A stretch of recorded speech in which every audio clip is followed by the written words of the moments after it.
KA Paul మరి ఆయన వెనక నుంచి ఎవరన్నా నడిపిస్తున్నారా, లేకపోతే ప్రచారం కోసం చేస్తున్నారా?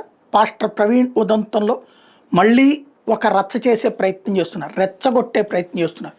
20 ఏళ్ల నుండి పాస్టర్ ప్రవీణ్కి మద్యం అలవాట్లేదట. కేవలం ఆ పోస్ట్ మార్టం రిపోర్ట్లో అట్టెట్టొచ్చిందో ఆయనకి తెలియదట.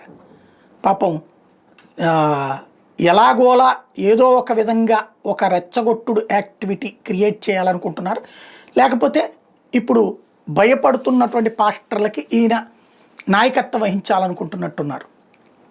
తప్పుడు ప్రచారాలు చేసిన వాళ్ళు ఇప్పుడు భయపడుతున్నారు కదా, వాళ్ళకి నాయకత్వం వహించాలనుకుంటున్నట్టున్నారు. అక్కడ మరి మద్యం కొనుగోలు చేసింది ఎవరో నెంబర్ 1. రెండోది వచ్చేటప్పటికి ఏదేదో ట్రంప్ నేను ఫోన్ చేస్తే మాట్లాడతాడు, పుతిన్ నేను చెప్తే వింటాడు అని చెప్పినట్టే ఉంటుంది.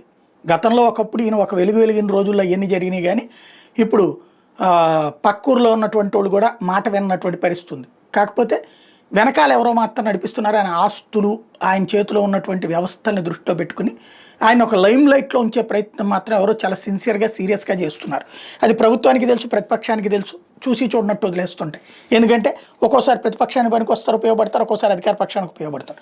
మరీ ఎక్కువైతే అప్పుడు చూసుకుంటారు. ప్రస్తుతానికి ఎక్కువ కావట్లేదు.